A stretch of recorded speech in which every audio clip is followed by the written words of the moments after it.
حضرت عمر فاروق رضی اللہ تعالی عنہ، جناب عمر کا نام صرف کام نہیں، حضرت عمر کا نام انقلاب برپا کر دیتا ہے۔ حضرت عمر کا نام کفر کے ایوانوں میں جبر، ظلم، شرک کی وادیوں میں جب حضرت عمر کا نام بھی لیا جائے تو بے ایمان کانپنا شروع ہو جاتے ہیں۔ حضرت عمر فاروق رضی اللہ تعالی عنہ، حضرت عمر معمولی شخص نہیں، معمولی آدمی نہیں۔ کچھ لوگ صدیوں کے بعد پیدا ہوتے ہیں اور کچھ لوگ ایسے ہوتے ہیں جو ایک ہی بار پیدا ہوتے ہیں، ان جیسا دوسرا پیدا ہوتا ہی نہیں، دوسرا ان طرح کا پیدا ہوتا ہی۔ حضرت عمر رضی اللہ تعالیٰ عنہ جیسی شخصیات پیدا ہی نہیں ہوتی دوبارہ۔ سارے صحابہ در رسالت مآب پہ خود آئے۔ یہ وہ عظیم شخص ہے جسے اللہ کے محبوب نے اللہ سے مانگ کے لیا، کہا اے اللہ یہ مجھے دے دے، اللہ سے مانگ کے لیا ہے۔ اس لیے صوفیاء کہتے ہیں کچھ مرید ہوتے ہیں، کچھ مراد ہوتے ہیں، کچھ مرید ہوتے ہیں، کچھ مراد ہوتے ہیں۔ مرید وہ ہوتا ہے جو چل کے آتا ہے، آ کے مرید ہوتا ہے۔ مراد وہ ہوتا ہے جسے کہا جاتا ہے کہ یہ کبھی میرا بن جائے نا، یہ کبھی آ جائے نا، میرا بن جائے، اس کو مراد کہتے ہیں۔ حضرت عمر مصطفیٰ کریم کی مراد ہیں، حضور کی مراد ہے۔ اللہم اعز الاسلام بے اسلام عمر ابن خطاب، اے اللہ اسلام کو عزت دے دے، میرے عمر کو کلمہ پڑھنے کی توفیق عطا فرما دے۔ اور کیسے دعا مانگی؟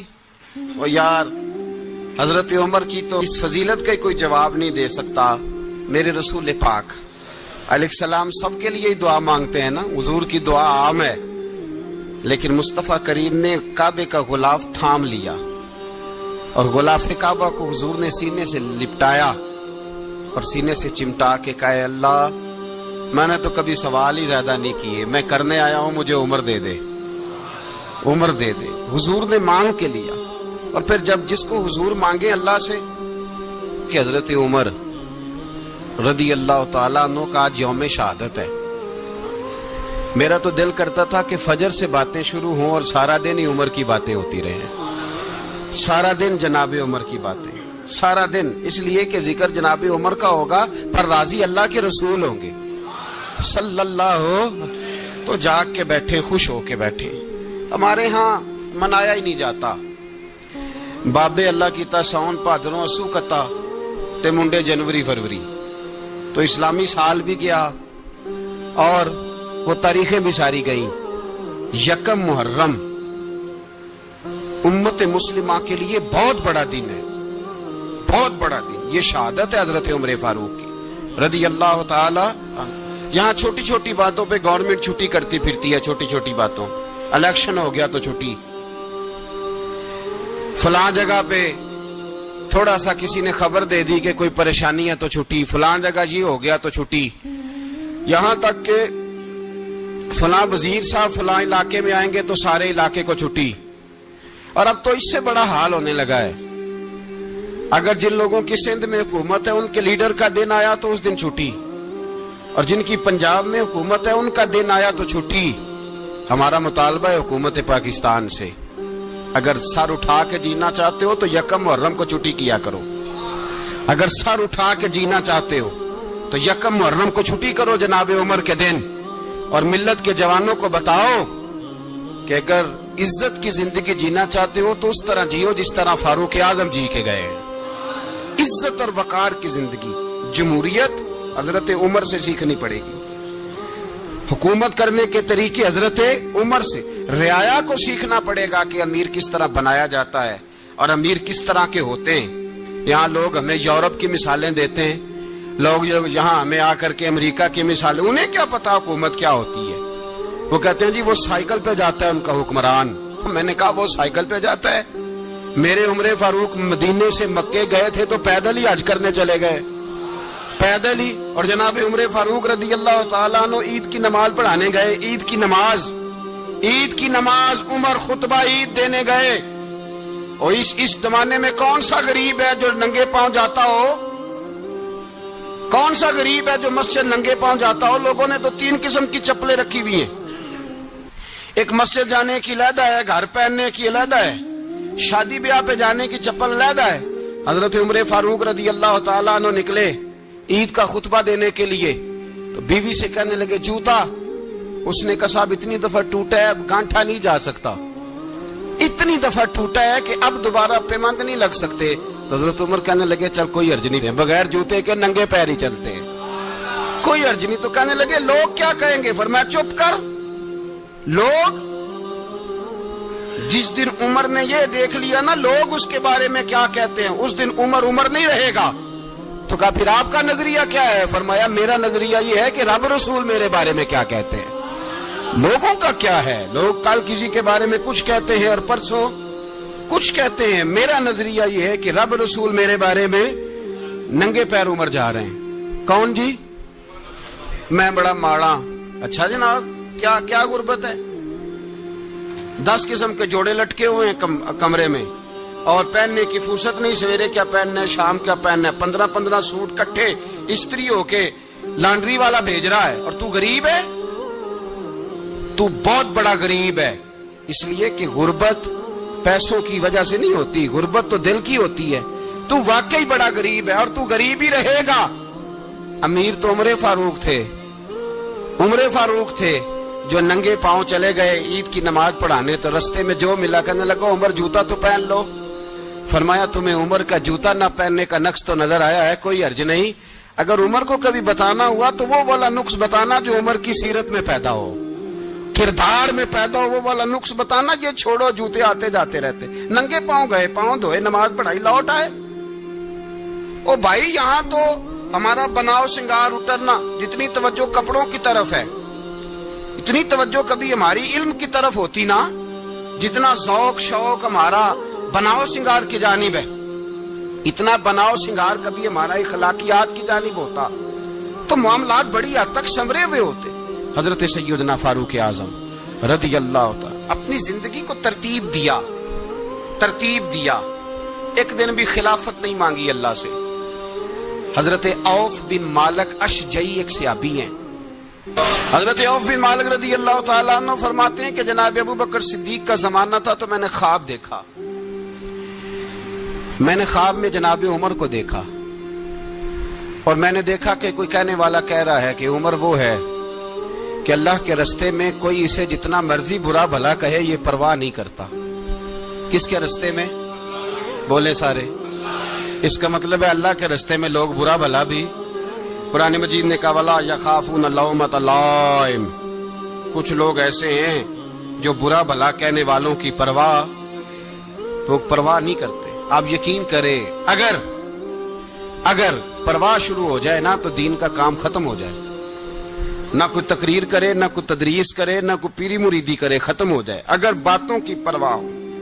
لیکن وہ پرواہ، حضرت عوف بن مالک اشجعی کہتے ہیں میں نے خواب میں دیکھا کہ عمر وہ ہے جو کسی کی پرواہ، اور دوسری بات میں نے یہ دیکھی کہ عمر خلیفہ بنے گا، اور تیسری بات میں نے خواب میں یہ دیکھی کہ عمر شہید بھی کیا جائے گا، عمر شہید بھی ہوگا۔ یہ میں نے 3 باتیں خواب میں دیکھی۔ فرماتے ہیں میں نے آ کے خواب حضرت ابو بکر صدیق کو سنائی، وہ خلیفہ تھے، وہ کہنے لگے ٹھہر جا میں عمر کو بلاتا ہوں، اس کے سامنے دوبارہ سنانا، اس کے سامنے۔ فرماتے ہیں میں نے بلایا حضرت عمر فاروق کو، آ کے بیٹھے، خواب شروع ہوا، کہ ایک بات تو میں نے یہ دیکھی کہ آپ ملامت کرنے والے کی پرواہ نہیں کرتے، دوسرا آپ خلیفہ بنے گے۔ جناب عمر کہنے لگے چپ کر، ابو بکر کے سامنے ہی کہہ رہا ہے، چپ کر، خلیفہ کے سامنے ہی کہہ رہا ہے۔ تو حضرت ابو بکر صدیق کہنے لگے عمر اسے کہنے دو، مجھے لگتا ہے رب کی رضا یہی ہے کہ میرے بعد اگر مصطفیٰ کا منبر ملے تو عمر کو ملے، اسے کہنے دو۔ یار یہاں تو لوگ ڈینگے مارتے ہیں، یہاں تو لوگ دعوے کرتے ہیں میرے سامنے فلانے کو بھی بٹھاؤ، فلانے کو بھی بٹھاؤ، اس کو کیا پتا، اس کو کیا پتا، یہ تو بڑکے مارنے کا دور ہے۔ حضرت عمر رضی اللہ تعالیٰ عنہ کو تیسری بات کہی، حضرت عوف بن مالک نے کہا آپ شہید کیے جائیں گے، میں نے خواب دیکھی ہے۔ نیک لوگوں کے خواب بڑی حد تک سچے ہوتے ہیں۔ کہا میں نے خواب دیکھی ہے. تو حضرت عمر کہنے لگے شہید تو دلیر لوگ ہوتے ہیں, شہید تو دلیر, جسے سارا زمانہ دلیر کہہ رہا ہے وہ اپنے بارے میں کیا کہہ رہے ہیں؟ کہتے ہیں شہید تو دلیر, میں تو کاہل سا آدمی ہوں, سست آدمی ہوں, میں تو اتنا کام ہی نہیں کرتا. تو یہ خواب تو نے جو ٹھیک ہے دیکھا ہے نا, پھر سے دیکھنا. تو ابو بکر صدیق فرمانے لگے عاجزی نہ کر, انکساری نہ کر, تو جو کہہ رہا ہے ٹھیک کہہ رہا ہے, لیکن مجھے سن کے شکر بھی ہوا ہے اور افسوس بھی ہوا ہے. افسوس اس بات کا کہ تیرے جیسا بطل عظیم چلا جائے گا, اور شکر اس بات کا کہ رب تجھے زندگی بھی اعزاز والی دے گا, اور شہادت کی موت دے کے اللہ تجھے موت بھی عزت والی عطا فرمائے گا.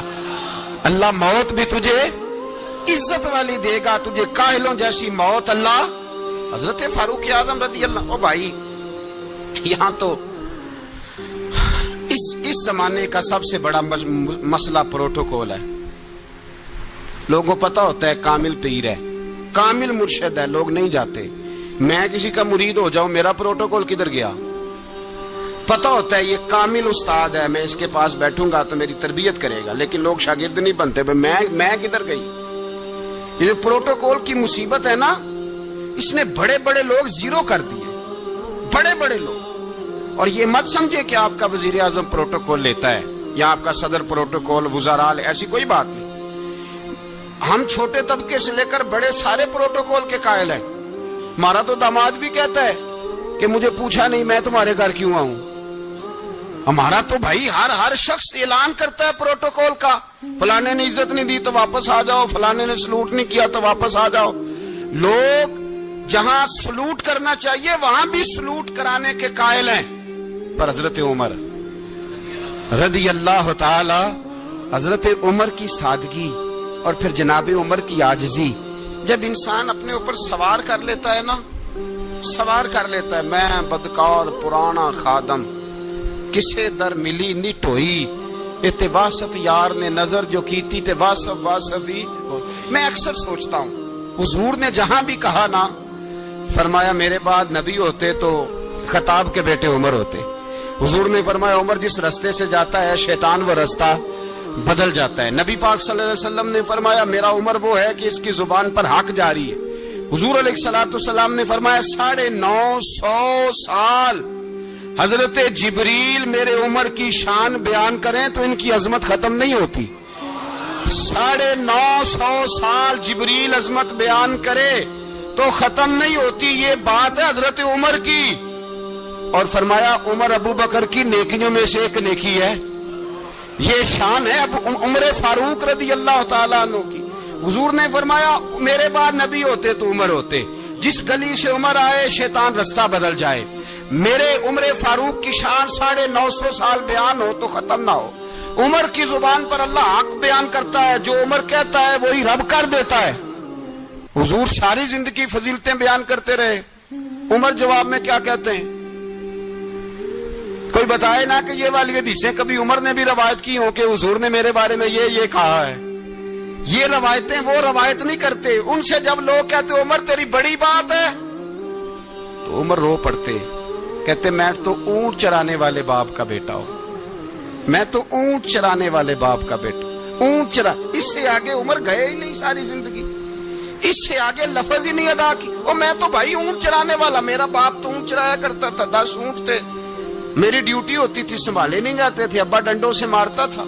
ساری زندگی عمر حج کرنے گئے, ایک خشک تنا کھجور کا عمر فاروق رضی اللہ تعالیٰ عنہ نے اس کو اپنے کلاوے میں لیا, رونے لگے. لوگوں نے کہا عمر کیا ہوا؟ فرمانے لگے یہاں میں اونٹ چرایا کرتا تھا, یہاں میں اونٹ چراتا تھا, 10 اونٹ سنبھالے نہیں جاتے تھے. دیکھو رسول اللہ کی شان, آج ساری امت چلانے کا طریقہ عطا فرما دیا ہے. ساری نظریے سے پیار. یار پیسہ کس کو برا لگتا ہے؟ آپ جس آدمی کی 50 کروڑ کی پراپرٹی ہے اس کو پوچھیں سب سے غریب, آپ کو وہی نظر آئے گا. وہ کہے گا میں ٹائٹ ہوں, حالات بڑے. میں کئی باری پوچھے انہوں نے, میں کہتا ترجمہ بھی 10 چھڑوں کی, ہمیں تو سمجھ نہیں آتی. اور ٹائٹ حالات کون سے ہوتے ہیں جی؟ جس آدمی کا کروڑوں میں کاروبار ہے نا, اس کو آپ چھیڑے وہ رونے لگ جائے گا, رونے. تو کئی میں نے ایسے دیکھے ہیں کرائے کا مکان ہے, ان سے پوچھے صاحب کیا حال ہے، تو کہتے ہیں جتنی اللہ نے شان والی زندگی ہمیں عطا کی ہے کسی کو نہیں دی ہوئی۔ اس کا مطلب ہے خوشی بھی یہی ہے اور غم بھی یہی، اندر سے خوشی ہے، اندر سے ہی۔ تو نے اگر راضی رہنا ہے تو ادھر سے رہنا ہے، ناراض رہنا ہے تو بس اپنے آپ کو خوش رکھے گا تو ہو جائے گا۔ سارے صحابہ مل کے آئے، کہنے لگے عمر فاروق سے کہنا ہے نبی پاک کے زمانے میں تو ظاہراً غربت تھی، ابو بکر کے دور میں بھی غربت تھی، اب تو بڑا مال ہے، عمر سے سفارش کرو کہ عمر نیا کرتا پہنا کرے۔ ملکوں کے سفیر آتے، عمر وہی پھٹی پرانی چادر اوڑھ کے اور وہی کئی جگہ پہ پیوند لگے سوٹ پہن کے سفیروں کے سامنے بیٹھ جاتا ہے۔ عمر کو مشورہ دو، طے ہو گئی بات۔ سب نے جب مشورہ دے لیا تو سارے کہنے لگے یہ بتاؤ شیر کی مونچھ کو ہاتھ کون لگائے گا؟ کہنا کس نے ہے، بندہ بھی تو ڈھونڈو نا۔ نے کہا جناب میرا یہ خیال ہے کہ مولا علی شیر خدا کہیں گے، کیونکہ جس شخص کی عمر کو سب سے زیادہ حیا کرتے دیکھا وہ شیر خدا مولا علی ہے رضی اللہ تعالی علی کہیں گے۔ اس لیے کہ جناب علی تو کئی دفعہ جب گفتگو کرتے تھے تو حضرت عمر چپ کر جاتے تھے اور فرماتے تھے علی نہ ہوتا تو میں ہلاک ہو جاتا۔ تو کہا علی سے کہو۔ جناب علی شیر خدا کو بلایا، کس کام کے لیے؟ جی اللہ اکبر۔ یہ ذرا آپ نے اس دور پہ اس بات کو ذرا لاکا جناب ان سے کہیں کہ زیادہ نہیں، ایک کرتا نیا پہن لے، سفیر آتے ہیں وزیر آتے ہیں تو ایک کرتا نیا پہن لے۔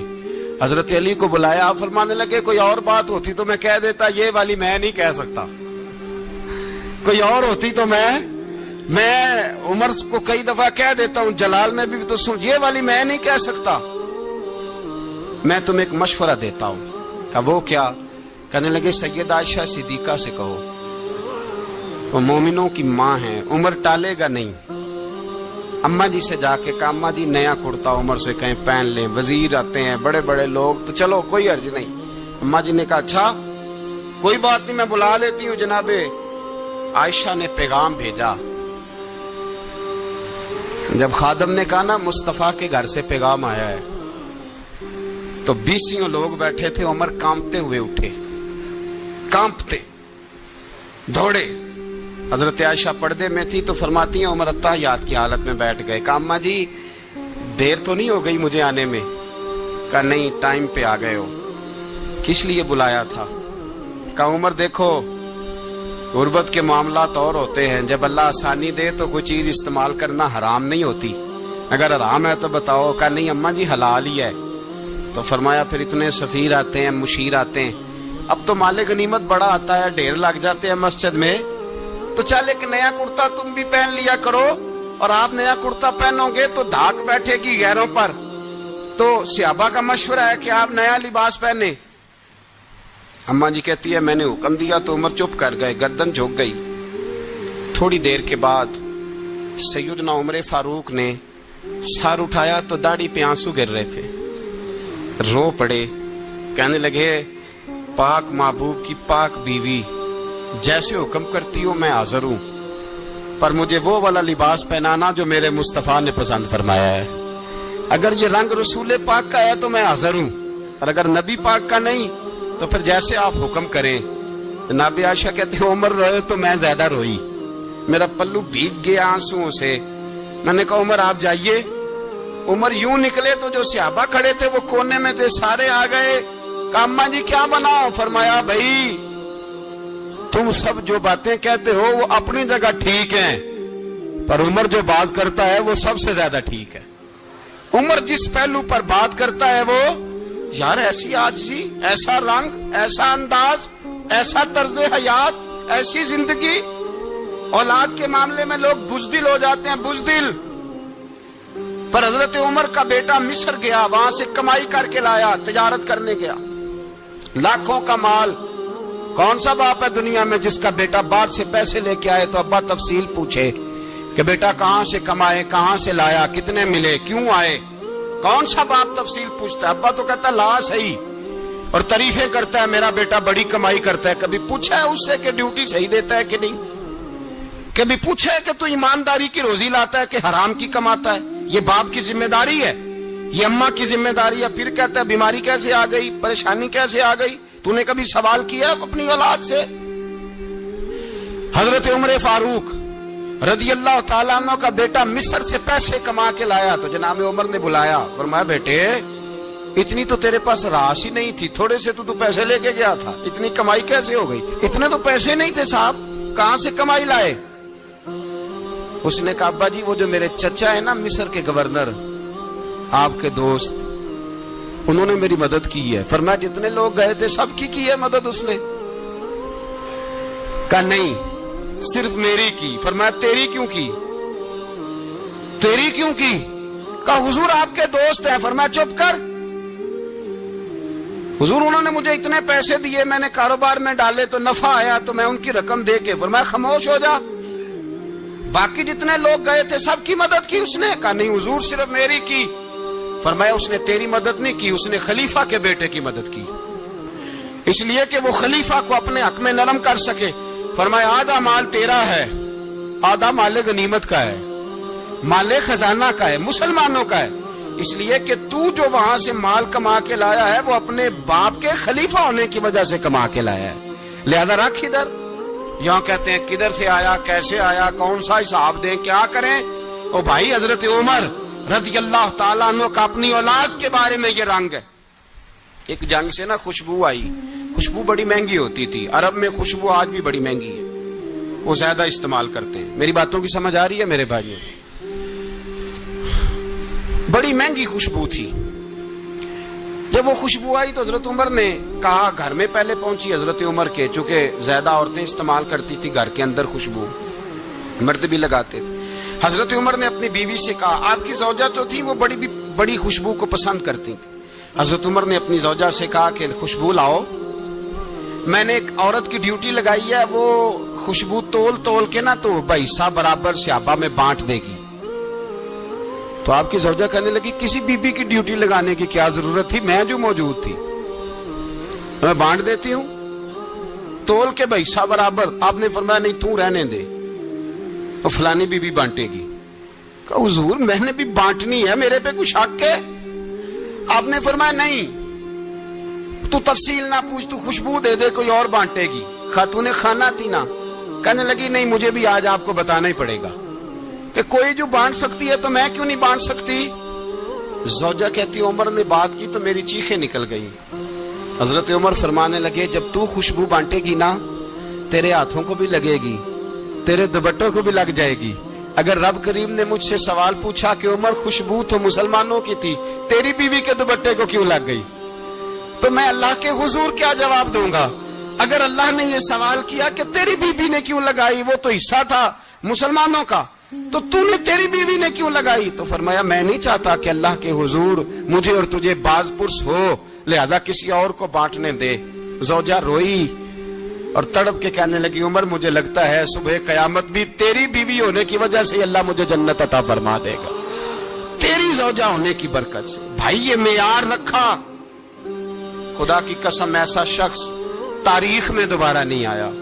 اتنا بڑا آدمی، اتنا بڑا شخص، اتنا بڑا آدمی، اور پھر رنگ یہ ہے کہ عمر 22 لاکھ مربع میل کا حکمران، 22 لاکھ، اور کھجور کے درخت کے نیچے مٹی کا ڈھیلا لے کے سو گئے ہیں، پرواہ کوئی نہیں، کوئی مسئلہ ہی نہیں۔ 2 غلام ساتھ بیٹھے تو ایک روٹی حضرت عمر نے گھر سے منگوائی، تھوڑا سا سرکہ، تو غلام کہنے لگے ہم نے بھی کھانی ہے۔ فرمایا کوئی حرج نہیں، روٹی کو پیٹ بھر کے کھانا ضروری تو نہیں، 3 حصوں میں بانٹ لیتے ہیں۔ ایک آدمی آیا ہوا تھا مصر کا رہنے والا ملنے کے لیے، اس نے پوچھا عمر کدھر ہے، تو کہا وہ ادھر جاؤ مسجد میں بیٹھے ہوں گے، اور واپس آیا تو کہنے لگا وہاں تو 3 غلام بیٹھے ہیں، ایک روٹی بانٹ کے کھا رہے ہیں، لگتا ہے کئی دنوں سے روٹی نہیں ملی۔